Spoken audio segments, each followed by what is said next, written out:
I'm going to try to lift this dent out right here. Got it scraping the van on the side of the garage door. I have about this much clearance on either side, and one time I didn't get it. We already tried to lift it with the Papa Dent thing, and we had a couple more dents up there, and it did lift, but the Papa Dent thing, it's like a one-time use, and we ran out of parts because we had several little dents. And so this is the big main dent, and we have this PDR dent lifter thing. We'll put up the link on Amazon, and I am going to try it out. So it comes with, you have to have your own glue gun. It comes with these glue sticks. It doesn't really say what the difference between the two of them are, so we'll find out. We have the black one in there.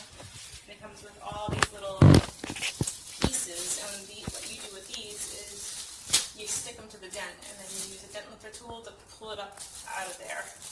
So, again, it's about 3 fingers wide, so I will probably use one of these wider ones.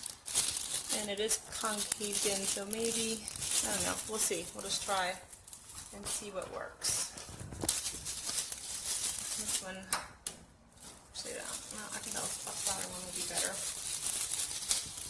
It's round and flat, so I'm gonna try this one. So what you do is you put a little bit of the glue on like that, and you stick the pad on and hold it in place. Now it's sitting there. Wait a little bit. Just let the glue dry.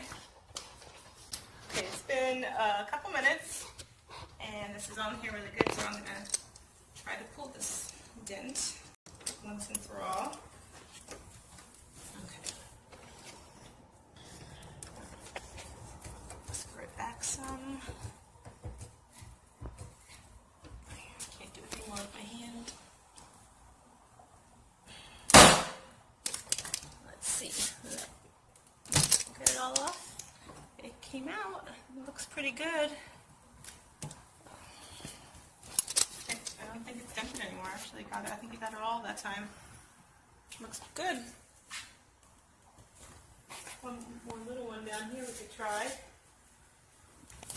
Other than that, it's amazing because this man had a bunch of dents down the side, and now it doesn't really have any. I'm just going to pull this off and polish it up, and it should look good as new.